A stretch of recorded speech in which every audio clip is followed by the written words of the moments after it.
today we are doing this poem, and the name of the poem, a beautiful poem, and the name of the poem is The Rime of the Ancient Mariner.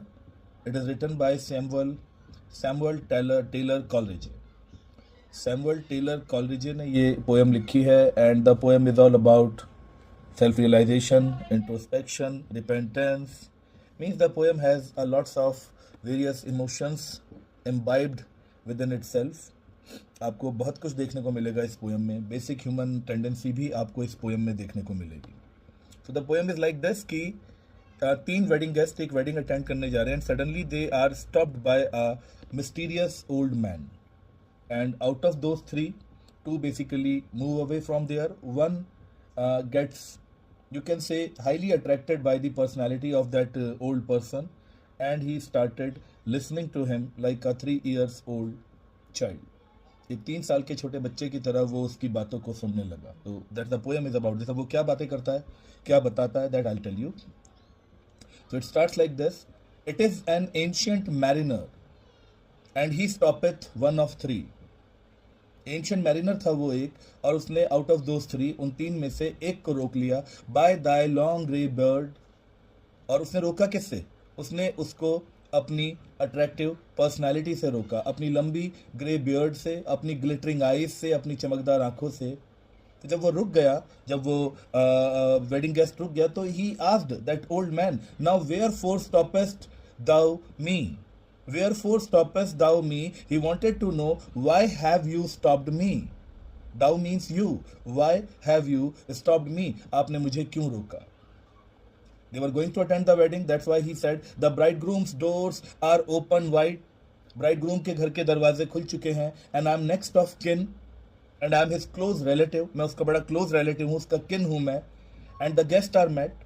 All the guests have already gathered over there. The feast is set. The party is ready. Mayst hear the merry din. I can hear the merry, the enjoyable sound. Din means noises. The noises which comes out when a party goes on. जब एक party होती है, the way people cheer up, the way people enjoy. वो सारी आवाज़ें आ रही हैं मुझे. पार्टी सेट है, सब कुछ तैयार है. Why have you stopped me? आपने मुझे क्यों रोका? He holds him with his skinny hand. उसने अचानक से आगे बढ़कर अपने स्किनी हैंड्स, अपने पतले सूखे हाथों से उसके हाथ को पकड़ा. उस बूढ़े मैरिनर ने अपने हाथों से उसके हाथों को पकड़ा और पकड़कर कहा, he started narrating his story. उसने अपनी स्टोरी नरेट करनी शुरू करी, बतानी शुरू करी. कहता है, there was a ship.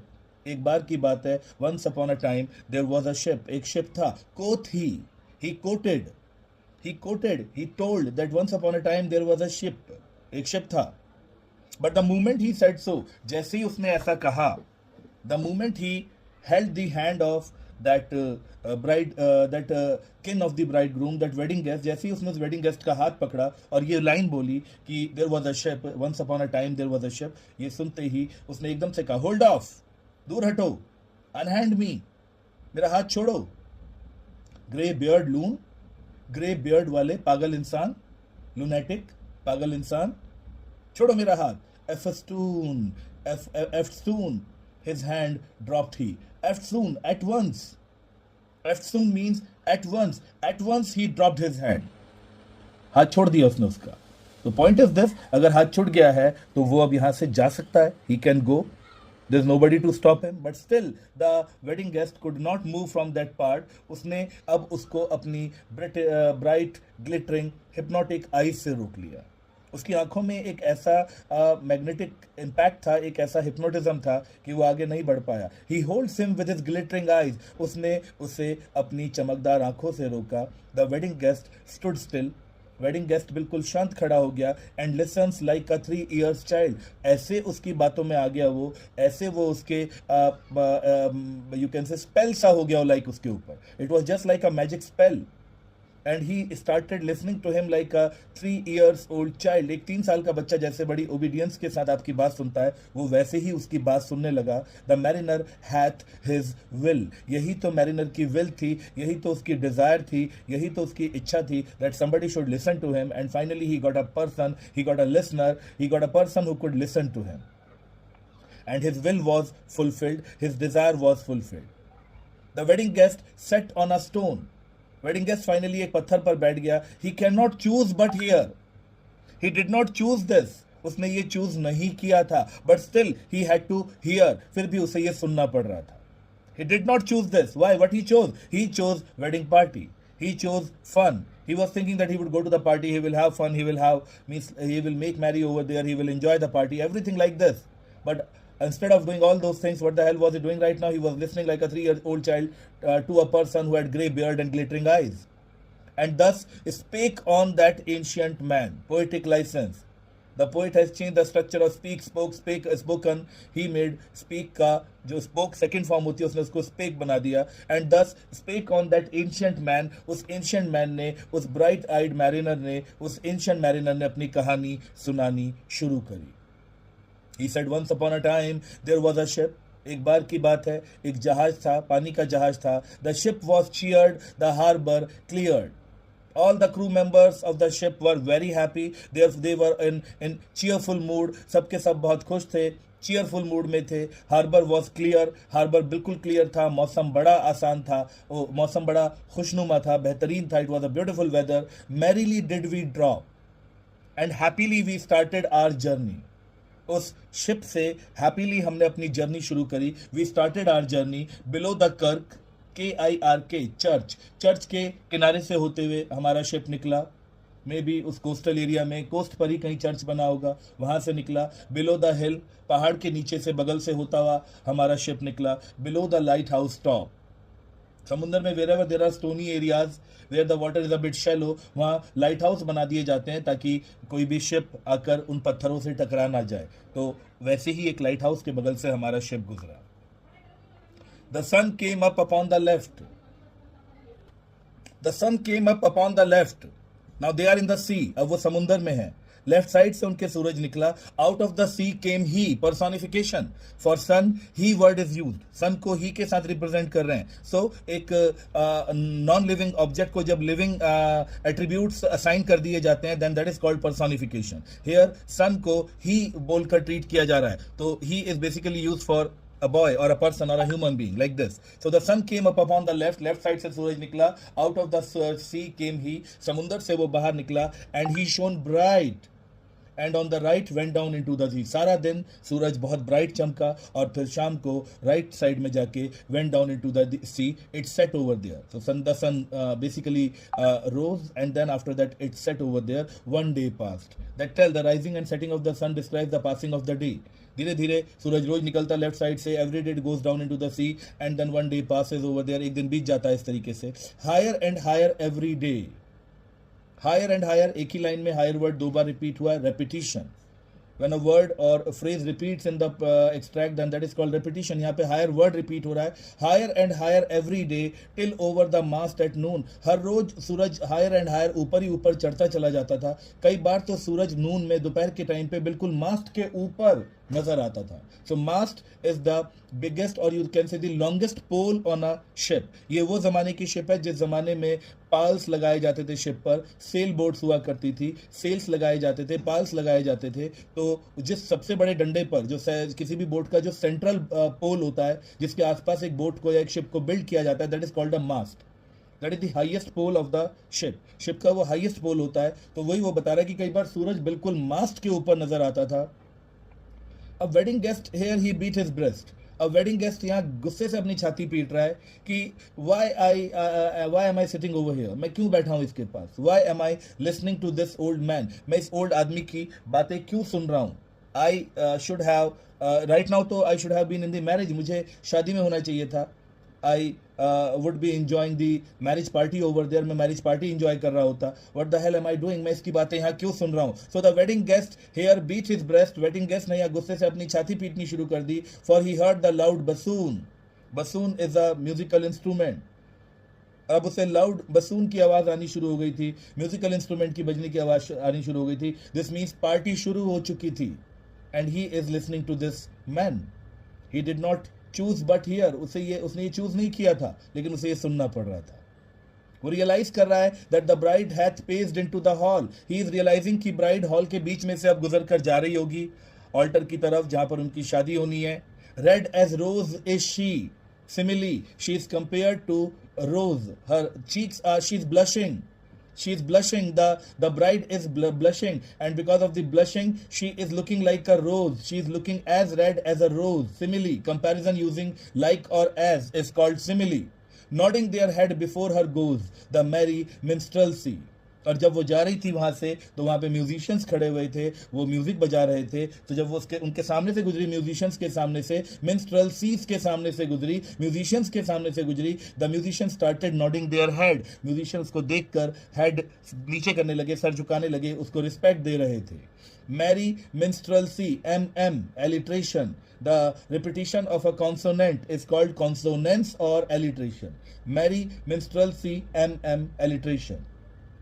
The wedding guest, he beat his breast. Wedding guest जब इन चीज़ों को रियलाइज कर पा रहा है कि शादी शुरू हो गई है, ceremonies have started, bridegroom is moving towards the altar over there, ठीक है, musicians are playing the music, he is really getting irritated. The wedding guest, he is beating his breast, yet he cannot choose, but here उसने choose नहीं किया था, but he had to listen. He was like spellbound right now, he was hypnotized. And thus spake on that ancient man, और उस ancient man ने अपनी कहानी सुनानी शुरू करी, उस bright eyed mariner ने अपनी कहानी शुरू कर दी दोबारा बतानी। So and now the storm blast came, और अब यहां से कहानी ट्विस्ट लेती है, और सडनली एक स्टॉर्म ब्लास्ट, एक टाइफून, एक तूफान आता है, एक बहुत बड़ा तूफान आता है। And he was tyrannous and strong. तूफान के लिए, टाइफून के लिए, स्टॉर्म के लिए वर्ड यूज हो रहा है ही, personification. And the storm was very tyrannous, very terrifying storm. It was a strong storm. He struck with his overtaking wings. Metaphor. तूफान को किसी बड़े बर्ड की तरह कंपेयर किया गया है, तूफान को किसी बड़े बर्ड की तरह कंपेयर किया गया, like that he struck with his overtaking wings. उस तूफान नाम के उस तूफान जैसे बड़े बर्ड ने, उस बड़े बर्ड जैसे तूफान ने हमारी शिप को अपने विंग्स से ओवरटेक कर लिया, कैप्चर कर लिया, and chased us south along, और हमारे बोट को, हमारी शिप को चेस करता हुआ, भगाता हुआ, चेस करता हुआ साउथ की साइड ले गया। विद स्लोपिंग मास्ट, अच्छा विजुअल इमेजरी है, आप विजुअलाइज कर पा रहे हैं पूरे सीन को, एक तूफान में फंसे हुए शिप को, और वो अपनी मर्जी से चल ही नहीं पा रहा है, बल्कि उसको लेकर कौन जा रहा है, तूफान लेकर जा रहा है। You can visualise it directly, so it is visual imagery as well over here. And he struck with his overtaking wings. तूफान एक बड़े बर्ड की तरह था जिसने अपने पंखों के अंदर पूरी शिप को समा लिया, ऐसे एम्ब्रेस कर लिया, और उसको हक करके ऐसे पकड़कर अपने साथ वो उसे साउथ तक लेके गया शिप को।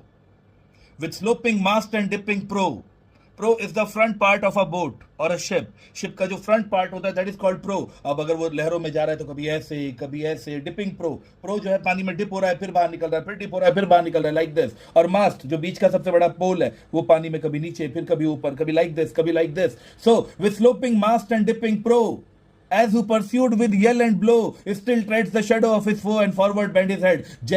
जैसे अगर आपके पीछे कोई foe, FOE, दुश्मन पड़ा हो, अगर आपके पीछे, if the shadow of the foe is chasing you, जैसे कोई foe, कोई enemy आपका पीछा कर रहा हो और वो चिल्ला रहा हो और blow आपको मारने की कोशिश कर रहा हो, what will you do? तुम दौड़ोगे, ऐसे तुम दौड़ोगे, तुम सर झुकाकर दौड़ोगे। वैसे ही फॉरवर्ड बेंड हिज हेड, अपने सर को आगे की तरफ झुकाकर हमारा the ship drove fast, ship बहुत फास्ट ड्राइव करता रहा, शिप बहुत फास्ट ड्राइव करता रहा। लाउड रोड द ब्लास्ट, और पीछे से storm blast was roaring loudly, तूफान बुरी तरीके से रोर कर रहा था। And southward I we fled and we kept on we kept on moving towards the southward direction, south की डायरेक्शन की तरफ हम मूव करते रहे। और फाइनली हमारा बोट, हमारी शिप जहां आकर रुकी, there came both mist and snow, एक ऐसी जगह आई जहां मिस्ट थी एंड स्नो थी। अब वहां पानी शांत हो गया। Everywhere you can only see two things, mist and snow. हर तरफ धुंध सी थी और बर्फ पड़ी हुई थी, पानी भी जम गया था बर्फ में, you can see. And it grew wondrous cold, surprisingly वहां बहुत ज्यादा ठंड हो गई। It grew wondrous cold, surprisingly वहां बहुत ज्यादा ठंड हो गई। And ice, oh my god, icebergs, mast high, हमारे मास्ट जितने ऊंचे, फ्लोटिंग बाय, तैरते हुए बर्फ के टुकड़े हमारे अगल बगल से गुजर रहे थे। He is talking about the icebergs, as green as emerald, simile, and the icebergs were looking as green as emerald. The icebergs have been compared to emerald. Emerald is a precious stone. पन्ना कहते हैं, हरे रंग का होता है. Why the hell? The white icebergs were looking like panna. They were looking very green. Why? Because the water was full of algae in that area. The water was green. और green पानी की shade जब उन बर्फ के icebergs पर पड़ रही थी तो वो आइसबर्ग्स भी हरे हरे नजर आ रहे थे. दैट्स वाई मास्ट जितने ऊंचे बर्फ के टुकड़े तैरते हुए हमारे बगल से जा रहे थे, आइसबर्ग्स हमारे बगल से तैरती हुई जा रही थी, as green as emerald, and they were looking like emerald. Simile simile simile simile. And through the drift the snowy clift, उन बड़े बड़े आइसबर्ग्स के बीच में से हमारा शिप मूव कर रहा था. स्नोई क्लिफ्ट, वो जो बर्फ के बड़े बड़े क्लिफ, पहाड़ जैसे स्ट्रेट आइसबर्ग हमारे बगल में खड़े थे, उनसे did send a dismal sheen. Sheen means shine, चमक. उनसे चमक तो आ रही थी, उनसे रोशनी तो आ रही थी, लाइट तो रिफ्लेक्ट हो रही थी, but that sheen was dismal. That sheen was full of sadness. उस शीन में, उस चमक में सैडनेस ज्यादा थी. Though it was a beautiful scene. Scenic beauty की बात करूं तो बहुत ब्यूटीफुल सीनिक ब्यूटी है. हर तरफ आइसबर्ग्स और बर्फ और स्नो नजर आ रही है. But point is this, right now they are not in that good mind makeup. Right now उनका द स्टेचर और the status of their mind is not that good. They are sad, they are sulky, they are gloomy, they are grieved. They are full of sorrow because they have not decided to come over here. They have reached over here because of the storm. That's why उन्हें उन icebergs की चमक भी जो है वो dismal नजर आ रही है, सैड नजर आ रही है, दुख से भरी हुई नजर आ रही है. Nor shapes of men nor beast we can, K-E-N, can means see. ना तो हमें वहां कोई इंसान नजर आ रहा था, ना ही कोई beast. Neither were we able to see any human shape nor any beast was visible over there. The ice was all between. Wherever you see you could only see ice, ice and only ice. जहां भी देखेंगे आप, आपको सिर्फ बर्फ ही बर्फ नजर आएगी हर तरफ. The ice was here, the ice was there. Repetition, the ice was here, the ice was there. इस लाइन में repetition है. ਇੱਥੇ भी बर्फ सी, ਉੱਥੇ भी बर्फ सी. The ice wall was all around. जिस वेले देखो बर्फ ही सीगी, बर्फ ही सी, बर्फ सी. ਇੱਥੇ भी बर्फ, ਉੱਥੇ भी बर्फ, हर वेले बर्फ, बर्फ ते बर्फ. Means the ice was here, the ice was there, the ice was all around. But point to be noted, my lord, the ice was here and the ice was all around. दोनों लाइनों की beginning same है. The ice was anaphora, anaphora. जब दो लाइनें same beginning करती हो, same start लेती हो, figure of speech is anaphora. It cracked and growled, it rolled and howled. So when the ice was breaking, when the icebergs were breaking, and when the breaking ice was falling in the sea, तो उनकी breaking में, उनके टूटने से, उनके समुद्र में गिरने से, this is audio imagery. This is audio imagery. It was cracking, the sound, cracking sound. It was growling sound. It was roaring, again sound. It was howling. बर्फ की गिरने की आवाज, टूटने की आवाज ऐसे आ रही थी जैसे वो हाउल कर रहे हो, वो रो रहे हो. Like noises in a sound. और कई बार बर्फ के टूटने की आवाज इतनी स्लो होती थी जैसे कोई जख्मी इंसान, noises in a sound, कोई इंजर्ड इंसान हल्के से ओह करे या आह की आवाज करे, उतनी धीरे भी कई बार आवाज आ रही थी. तो there were various kinds of sound. Sometimes it was cracking, sometimes it was growling, sometimes it was the sound of roaring or howling, but sometimes it was a very soft or small or very low, you can say, बहुत ही low tendency की, बहुत low frequency की decibel वाली sound, like a sound. बहुत injured आदमी जैसे रोता हो, वैसी सी आवाज भी आ रही थी. At length, कई दिनों तक वहां कोई नजर नहीं आया. They remained stuck over there. और काफी टाइम के बाद डिड क्रॉस एन एल्बेट्रॉस, एक एल्बेट्रॉस क्रॉस मतलब उड़ता हुआ आया. Albatross is a big sea bird. अगर अपने पंख खोल ले तो कई बार 6-6 फुट बड़ा भी हो जाता है, इतना बड़ा बर्ड होता है albatross. So at length did cross an albatross, काफी टाइम के बाद एक एल्बेट्रॉस बर्ड उड़ता हुआ आया. Through the fog it came, fog में से निकलकर वो आया.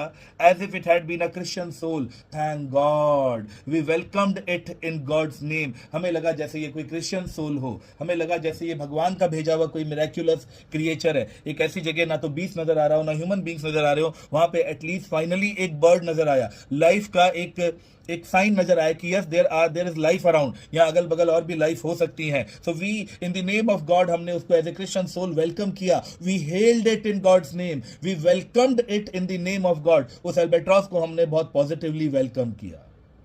It ate the food it never had eat. इसके दो मीनिंग है, इसके दो मीनिंग है. उसने वो खाना खाया जो उसने आज से पहले कभी नहीं खाया था. दिस मीन्स इसको, इन्होंने इस एल्बेट्रॉस को ह्यूमन बीइंग वाला खाना दिया, बोट वाला खाना दिया. एल्बेट्रॉस नेचुरली अपने समुद्र से फिश पकड़कर खाता है. वो तो जो भी फूड उसे दिया गया वो उसने पहले कभी नहीं खाया था. It never had eaten that food. तो वो भी हो सकता है सेंस, या उसने खाना ऐसे खाया जैसे उसने खाना कभी खाया ही ना हो. That also shows that he was very hungry. May be वो कई दिनों से भटकता हुआ घूम रहा हो और वो यहाँ इनकी बोट पर आया। तो it ate the food it never had eaten, उसने वो खाना खाया जो उसने पहले कभी नहीं खाया था, या उसने वैसे खाना खाया जैसे उसने खाना ना खाया हो पहले कभी। It was very hungry. It ate the food it never had eaten, round and round it flew. और हमारे शिप के चारों तरफ ही ये उड़ता रहता था। Repetition repetition repetition, round and round, round round repetition. हमारे शिप के चारों तरफ ये राउंड लगाता रहता था। The ice did split with a thunder fit, बीच बीच में ice with the thunderous sound it was breaking over there, splitting over there. The helmsman steered us through, and the helmsman, ship के steering को helm कहते हैं, और जो हेल्म्समैन था हमारा जो स्टीयरिंग हैंडल करने वाला जो ड्राइवर था, जो कैप्टन था, वो हमें स्टीयर कर रहा था, उसी बर्फ के बीच में से धीरे धीरे स्टीयर करके आगे निकाल रहा था, ले जा रहा था। कैसे भी ही वॉज ट्राइंग कि वो हमें वहां से निकाल ले। And a good south wind sprung up behind, और अब पीछे से साउथ वाली हवा और चलने लगी। अब पीछे से साउथ वाली हवा, अच्छी सी साउथ वाली हवा चली। एल्बेट्रॉस डिड फॉलो, एल्बेट्रॉस हमें अभी भी फॉलो कर रहा था। And for every day, game बना लिया था एल्बेट्रॉस ने, सारा दिन पानी में इधर इधर शिप के चारों तरफ राउंड लगाता था। लेकिन जब खाने के लिए या खेलने के लिए मैरिनर्स हॉलो, जब जब मैरिनर उसे आवाज देकर बुलाता था, हॉलो देकर, शाउट कर कर बुलाता था, whenever the mariner used to call him, खाने के लिए या प्ले, खेलने के लिए, वो आकर बोट पर, वो आकर शिप पर बैठ जाता था। एवरी डे फॉर फूड और प्ले, चाहे वो मिस्ट हो या क्लाउड का मौसम हो। कभी वो मास्ट पर आकर बैठ जाता, कभी श्राउड पर आकर बैठ जाता। पाल, जो सेल बोट में जो पाल लगी होती है, बड़ी बड़े कपड़े पर्दे लगे होते हैं, उन्हें यहां पे श्राउड वर्ड उसी के लिए यूज किया गया है। It perch for vesper 9, evening में प्रेयर करने के एक डिसाइडेड टाइम को वेस्पर कहते हैं। Evening prayer in Christianity is known as vesper. It perched for vesper 9, 9 days तक, 9 डेज तक इवनिंग प्रेयर के टाइम पर वो आकर हमारे शिप पर पर्च कर जाता था, लैंड कर जाता था, बैठ जाता था। वाइल्स्ट ऑल द नाइट, और पूरी रात, थ्रू फॉग स्मोक, चारों तरफ हमारे शिप के फॉगी फॉग होती थी। ग्लिमर्ड द व्हाइट मूनशाइन, उसी फॉग के बीच में से चमकदार व्हाइट मूनशाइन, मून जो है वो व्हाइट कलर का मून चमकता हुआ नजर आता था। गॉड सेव दी, यहां पर जो है अब अचानक से वेडिंग गेस्ट ने एंशिएंट मैरिनर के बदलते हुए एक्सप्रेशन को देखा। कहानी बताते बताते मैरिनर के चेहरे के एक्सप्रेशन सडनली चेंज हो गए। कहानी बताते बताते एंशिएंट मैरिनर के चेहरे पर स्केरी निशान, मतलब फीलिंग्स आ गई। ऐसा लग रहा है जैसे वो बहुत डर गया हो, बहुत घबरा गया हो। तो उसको देखकर वेडिंग गेस्ट पूछता है, भगवान आपकी रक्षा करे, गॉड सेव दी, भगवान भली करे एंशिएंट मैरिनर, क्या हुआ? Why looks thou so, Why are you looking like this? क्या हो गया है तुम्हें? From the faints that plague thee thus, क्या ऐसी बात हो गई है जिसने तुम्हें प्लेग कर दिया? प्लेग इज अ डिजीज, यहां पे प्लेग का मतलब है what happened that your face is looking like plague stricken person. ऐसा क्यों दिख रहे हो तुम? जैसे दुश्मनी, कोई फेंट्स, दुश्मन, किसी ने तुम्हारे साथ कोई दुश्मनी कर दी हो। What has plagued you? What has you can say what is creating problem?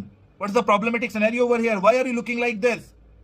जवाब में एंशिएंट मैरिनर कहता है, बिकॉज वन डे, पता नहीं मुझे क्या हुआ, विद माई क्रॉस बो आई शॉट द एल्बेट्रॉस, मैंने गुस्से से अपना क्रॉस बो उठाया और एल्बेट्रॉस को मार दिया। आई किल्ड द एल्बेट्रॉस, जैसे ही मैंने एल्बेट्रॉस को मारा, the moment he killed the albatross, next day onward, अगले दिन से, the sun now rose upon the right, सूरज राइट साइड से उग गया, out of the sea came he, और राइट साइड से मतलब ये अब बिल्कुल अपोजिट डायरेक्शन में पहुंच चुके हैं। पहले सूरज लेफ्ट से निकल रहा था, राइट में जा रहा था, डूब रहा था। अब the sun now rose upon the right, अब राइट साइड से निकला, out of the sea came he, still hid in the mist, अभी भी सूरज मिस्ट में छुपा हुआ था। And on the left went down into the sea, और लेफ्ट साइड में समुंदर में चला गया सूरज। And the good south wind still blew behind, अच्छी साउथ की हवा अभी भी पीछे से बह रही थी, बेटर हवा चल रही थी, अच्छी हवा चल रही थी, धीरे धीरे बोट मूव भी कर रही थी। But no sweet bird did follow, लेकिन अब इनको फॉलो करने के लिए कोई बर्ड नहीं आई। एक ही बर्ड आई थी, उसको इसने किल कर दिया। Nor any day for food और play, neither for food nor for any play, the bird did not come to mariners hollo. अब मैरिनर ने शाउट कर करके बुलाना भी शुरू किया। एंशिएंट मैरिनर कहता है, मैंने बहुत बुलाना शुरू किया, एल्बेट्रॉस एल्बेट्रॉस, मैं चिल्लाता था, बट ना तो वो खाने के लिए आया, ना खेलने के लिए आया, और वो मर गया। सबने मुझे कहा, सबने मुझको पॉइंट आउट किया, सबने मुझ पर एलिगेशंस लगाए। Everybody connived at the fact that I had done a hellish thing, कि तुमने क्या किया, ये तुमने एक नर्क जैसा काम किया, तुम नर्क में जाओगे इस काम की वजह से। And it would work them वो, यही वजह से, तुम्हारी वजह से हम सबके ऊपर ये वोज आई हैं, WOE, वो मीन्स प्रॉब्लम्स। ये जो तुमने काम किया है, वर्क किया है, this will bring woe to us. इस वजह से हमें सारी परेशानियां हो रही हैं। All averred, all decisively pointed out at me, सबने मुझ पर पॉइंट आउट किया, I had killed the bird, कि मैंने बर्ड मार दी, that made the breeze to blow, जिस बर्ड के आने से हवा बहनी चालू हुई थी। उस बर्ड के आने से हवा बहनी चालू हुई थी, और ये हवा हमें इस डायरेक्शन से, इस इलाके से बाहर निकाल सकती थी। Because of this wind, this breeze, we could put down our sails, और सेल्स के बाद हम यहां से निकल सकते थे आराम से इस हवा की वजह से। बट तुमने क्या किया, तुमने उस बर्ड को मार दिया, that made the breeze to blow, जिसकी वजह से हवा बहनी शुरू हुई थी। Ah wretch, what a wretch you are bro, said they, सबने मुझे अ मीन पर्सन कहा, एक बुरा इंसान कहा। द बर्ड टू स्ले, चिड़िया भी कोई किल करने वाली चीज होती है? Is it really nice thing to slay a bird? एक बर्ड को मारना कोई अच्छी बात होती है? वो भी वो बर्ड जिसकी वजह से ब्रीज बहना शुरू हुई थी, जिसकी वजह से हवा चलना शुरू हुई थी और हम निकल सकते थे। तुमने वो बर्ड मार दी। This is really not done, this is really not done. Nor dim nor red like God's own head, simile. और अब धीरे धीरे आसमान में सूरज निकलना शुरू हुआ। Like God's own head, the sun was looking like in itself, it was looking like the head of the God. अपने आप में वो भगवान के सर जैसा नजर आ रहा था। The glorious sun uprist and the glorious sun finally came out. और जैसे ही सूरज निकला तो सबको रियलाइज हुआ, everybody realise that the sun will come out. तो बर्फ पिघलेगी, बर्फ पिघलेगी तो रास्ते खुलेंगे, रास्ते खुलेंगे तो we will be able to come out. So जैसे ही सूरज बाहर निकला, अचानक से इन्होंने अपना स्टांस चेंज कर दिया। See how much fickle minded these people are. They do not stand their ground, अपने ग्राउंड को होल्ड नहीं करते हैं ये। They keep on changing their ground. Then all ever, सबने point out किया, I had killed the bird that brought the fog and mist. अच्छा किया, अच्छा किया तुमने बर्ड को मार दिया। इसी बर्ड की वजह से फॉग और मिस्ट आई थी, इसी बर्ड की वजह से फॉग एंड मिस्ट आई थी। अच्छा किया तुमने उसे मार दिया। It was right said they, बहुत अच्छा किया। सच बर्ड टू स्ले, ऐसी चिड़िया को तो मार ही देना चाहिए था, ऐसी बर्ड को तो मार ही देना चाहिए था। That bring the fog and snow, fog and mist, जिसकी वजह से फॉग आया था, मिस्ट आया हुआ था। अच्छा किया तुमने ऐसी बर्ड को मार दिया। See how they change their stance at once. The fair breeze blew, ठीक हवा, अच्छी हवा चलनी शुरू हो गई। White foam flew, white colour की आइस उड़ गई, इन द सेंस धीरे धीरे कम होनी शुरू हो गई, बर्फ पिघलना शुरू हो गई। The furrow followed free, F alliteration, जो छोटे छोटे फरोज थे, दो बर्फ के बीच में जो छोटे छोटे फरोज थे, दरारें थी, वो फ्री हो गई, वो दरारें ज्यादा खुल गई, बड़ा पैसेज बन गया। And we were the first that ever burst into that silent sea, S alliteration, हम पहले थे शायद जो उस साइलेंट सी में वहां जाकर फंस गए थे। वहां जाकर फंसने वाले शायद हम पहले लोग थे जो साइलेंट सी में फंसे थे। डाउन ड्रॉप द ब्रीज, हमने ब्रीज मतलब धीरे धीरे ब्रीज डाउन हो गई, बहना बंद हो गई। द सेल्स ड्रॉप डाउन, हमने सारे सेल्स खोल दिए ताकि जितनी भी थोड़ी बहुत हवा हम कैप्चर कर सकें, उस हवा के सारे हमारी बोट, हमारा शिप यहां से निकल जाए। It was sad as sad could be, the environment was very sad, माहौल बहुत दुख से भरा हुआ था, बहुत दुखी माहौल था। And we did speak only to break the silence of the sea, we were so sulky, we were so gloomy, we were so sad, बात करने का मन भी नहीं होता था। यस, कभी कभी जब समुद्र की साइलेंस इरिटेट करती थी तो साइलेंस को ब्रेक करने के लिए हम कभी कभी आपस में बात कर लिया करते थे, अदरवाइज बात करने का भी मन नहीं होता था। All in a hot and copper sky, the sky is compare to a copper sky, metaphor, सूरज की रोशनी से पीला चमकता हुआ आसमान कॉपर जैसा दिख रहा था। The bloody sun at noon, और वो सूरज नून के टाइम पे ठीक right up about the mast did stand, बिल्कुल हमारे मास्ट के ऊपर खड़ा रहता था। No bigger than the moon, no bigger than the moon, और मून जैसा बड़ा, उतना ही बड़ा, उससे बड़ा तो नहीं बट मून जैसा हमारे सर पर चमकता था। They are talking about the extreme hot environment now. अब वो बाहर निकलना चाहते हैं। Day after day, day after day, day after day, day after day we stuck, दिन बीतते गए, दिन बीतते गए, दैट इज कॉल्ड रेपिटिशन। दिन बीतते गए, हम फंसे रहे, नॉर ब्रीथ नॉर मोशन, ना सांस ले पा रहे थे। अब ये हाइपर बोले, सांस ले पाते हैं, सांस की कोई कमी नहीं थी। यस, नॉर मोशन, हिल नहीं पा रहे थे, फंसा हुआ था हमारा शिप वहां पे। As idle as a painted ship upon a painted ocean, जैसे एक पेंटिंग सी बना दी गई और उस पेंटिंग में एक ओशन की पेंटिंग बनाई और उसमें एक शिप भी पेंट कर दिया गया हो, तो उस ओशन की पेंटिंग में ना शिप आगे जाएगा ना पीछे जाएगा। सेम वाज आवर कंडीशन, हमारी शिप भी एक ही जगह पर स्टैटिक थी, स्टेशनरी थी, रुकी हुई थी, मूव नहीं कर रही थी। As idle as a painted ship, simile simile simile simile. Water water everywhere, repetition, हर तरफ पानी पानी था। And all the board did shrink, hyperbole, exaggerate किया जा रहा है, हमारे नीचे वाले बोर्ड पानी में इतने दिन पड़े होने की वजह से श्रिंक हो गए। बोर्ड बनी पानी में चलने के लिए होती है, पानी लगे होने की वजह से बोर्ड श्रिंक नहीं होते, ये एग्जैजरेशन है। Water, water everywhere, repetition, and all the board did shrink, exaggeration, hyperbole, water, water everywhere, repetition in the same passage, nor any drop to drink. And they were not having any water to drink. Why? Because everywhere it was salty. No matter they were in the water itself, वो पानी के बीच में थे, but the water was salty. पानी salty था, वो नहीं पी सकते थे. The very deep did rot. अब यहां इमेजिनेशन चल रही है, एग्जेजरेशन चल रहा है, हाइपरबोले चल रहा है। समुद्र का पानी कभी रॉट नहीं कर सकता, कभी नहीं सड़ सकता। अगला कह रहा है पानी सड़ चुका था। तो वेडिंग गेस्ट कहता है, O Christ, that ever they should be, ऐसा भी कभी हो सकता है क्या कि समुद्र का पानी सड़ जाए? कैन इट एवर हैपन, क्या ऐसा कभी हो सकता है? कहता है या, यस, ऐसा ही हुआ था। Slimy things did crawl with legs upon the slimy sea. अब इसका मेंटल बैलेंस धीरे धीरे लूज हो रहा है, भूख और प्यास की वजह से वो अपनी सेंस लूज कर रहे हैं। इन्हें स्लिमी थिंग्स, स्लाइमी थिंग्स, गंदी गंदी चीजें क्रॉल करती हुई उन्हें समुद्र के ऊपर, समुद्र स्लाइम जैसा नजर आ रहा था, वो स्लाइमी सी के ऊपर गंदे गंदे क्रिएचर्स इधर से उधर क्रॉल करते हुए दिख रहे थे हमें। ये सब उन्हें अब हेलुसिनेशंस शुरू हो गई। अब उन्हें भूख और प्यास की वजह से उनको विजुअली उनको ये सारी चीजें नजर आ रही हैं। About in reel and route the death fire dance that night, reel and route various kinds of dance. रात को मौत की आग अलग अलग स्टाइल में डांस करती हुई नजर आती थी। एक्चुअल में चांद की रोशनी रात को पानी में जब दिखती थी तो वो रिफ्लेक्ट करती थी, तो चांद की रोशनी पानी में ऐसे ऐसे झिलमिलाती थी। उस चांद की रोशनी को वो मौत की आग से कंपेयर कर रहा है। Is comparing it as death fire. Why? Because उसे अब हेलुसिनेशंस हो रहे हैं। Various forms of dance, reel and rout, अलग अलग डांस फॉर्म में मौत की आग रात को डांस करती थी। और वाटर लाइक विच सॉइल, समुंदर लाइक सिमिली, समुंदर किसी चुड़ैल के तेल की तरह बॉयल होता था। कभी ग्रीन कलर का नजर आता, कभी ब्लू कलर का नजर आता, कभी व्हाइट कलर का पानी नजर आता था समुद्र का। Hallucinations, they are losing their mental balance now. अब वो धीरे धीरे अपना मेंटल बैलेंस लूज कर रहे हैं। और जब ऐसा हुआ तो किसी को सपना आया, किसी को सपने में ये बात किसी ने देखी। सम इन ड्रीम अश्योर्ड वर, अचानक किसी को सपने में ये बात रियलाइज हुई, सपना आया कि ये सब जो हमें प्लेग्स हो रही हैं, ये जो हमें difficulties we are facing, it's all because of a spirit. And सपने में उसने एक स्पिरिट देखा दैट प्लेग दस सो, जिस स्पिरिट की वजह से हम प्लेग्ड थे, जिस स्पिरिट की वजह से हम इस प्रॉब्लम में थे। और 9 फैथम डीप, समुद्र में डेप्थ की गहराई को नापने की जो यूनिट है फैथम, 9 फैथम डीप डेप्थ से वो स्पिरिट हमें फॉलो कर रही है। और किस दुनिया से फॉलो कर रही है? From the land of mist and snow, mist and snow वाली लैंड से वो आत्मा हमें फॉलो कर रही है। किसकी आत्मा?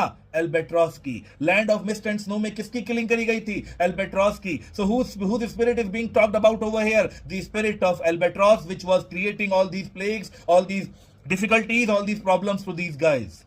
And every tongue, हम सबकी टंग, सबकी, through utter drought, because of the extreme drought, because of lack of water, was withered at the root, जड़ तक, अंदर तक, रूट तक, बिल्कुल गले के अंदर तक सबकी जीभ विदर्ड, सूख गई थी बिल्कुल। It was dried. We could not speak, not more than if we had been choked with soot. हम बात ही नहीं कर पा रहे थे, गले से आवाज ही नहीं लग रही थी। ऐसा लग रहा था we had been choked with soot, जैसे हमारे गले में राख, सूट, काले रंग की राख ठूंस दी गई हो। गले में अगर सूखी राख ठूंस देंगे तो गला सूख जाएगा, चोक हो जाएगा। वैसे ही उनका हाल था without water. Well a day, पता नहीं एक दिन क्या हुआ, पता नहीं एक दिन क्या हुआ। What evil looks had I from old and young. सारे शिप के सारे members, all the crew members, B it old और यंग, चाहे वो ओल्ड हो या यंग हो, सब मुझे इविल आईज के साथ देखने लगे।